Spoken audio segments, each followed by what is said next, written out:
पत्रकार परिषद रखी है। अब आपसे पहला सवाल है कि बिहार में आने वाला विधानसभा चुनाव है।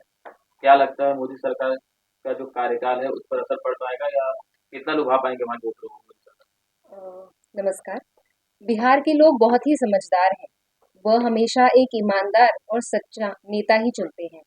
आज के दौर में जो देश के लिए काम और कार्य कर रहे हैं वो हमारे प्रधानमंत्री श्री नरेंद्र मोदी जी हैं।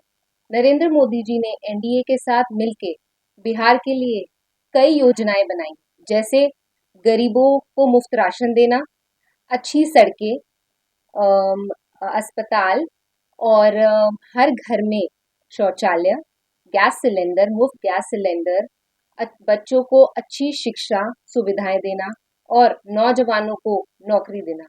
ये सारे कार्य मोदी सरकार द्वारा किए गए हैं। मोदी सरकार चाहती है कि बिहार के लोग आत्मनिर्भर बने।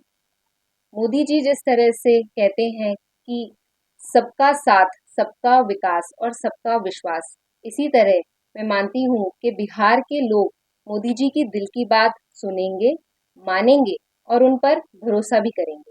और आने वाले चुनाव में बीजेपी के साथ गठबंधन में उनको उनकी सराहना करेंगे और उन्हें जरूर जिताएंगे। आपको क्या लगता है नीतीश सरकार वहाँ पे कार्य करने में सफल है? क्या अगला मुख्यमंत्री नीतीश कुमार जी होंगे?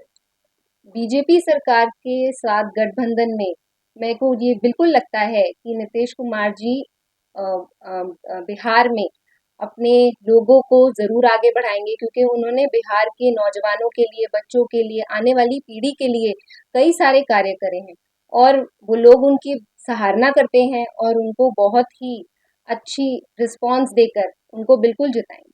नहीं, कहीं ना कहीं तेजस्वी यादव भी काफी टक्कर दे रहे हैं, उस पर क्या राय है आपकी तेजस्वी को लेकर? सॉरी। आप क्या कहना चाहेंगे, सच में भगवाकरण हो रहा है शिक्षा में? शिक्षा हमें सिखाती है।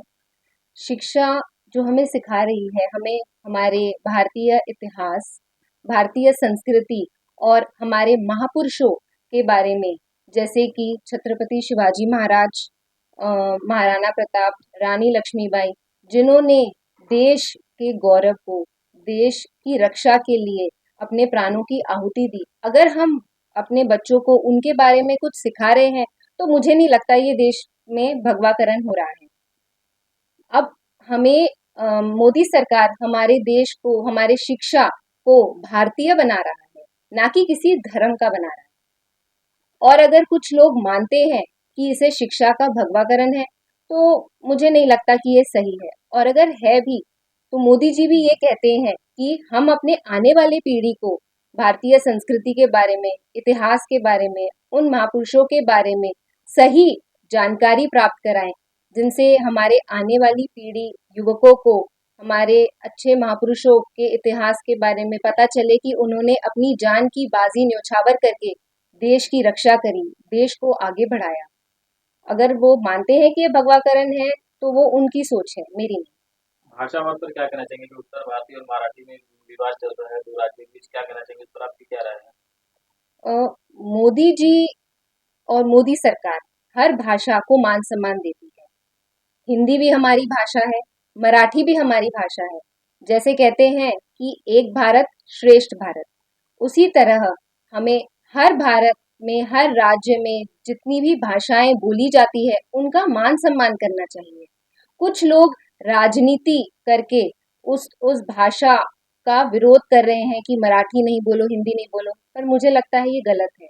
जिस तरह से मोदी सरकार कहती है कि हर भाषा का सम्मान करो, चाहे वो मराठी हो, हिंदी हो, तमिल हो, तेलुगु हो, भाषा हमेशा सबको जोड़ने का काम करती है, ना कि तोड़ने का। भाषा के नाम पर लोगों को मारा जाता है, उस पर क्या सही मानते हैं? क्या कहना चाहेंगे उस पर? आपकी क्या राय है? ये बात बिल्कुल गलत है। अगर कोई महाराष्ट्र में रह के मराठी नहीं बोल रहा है तो उन्हें मारना ये बहुत ही गलत बात है। हर राज्य की भाषा सर्वश्रेष्ठ है।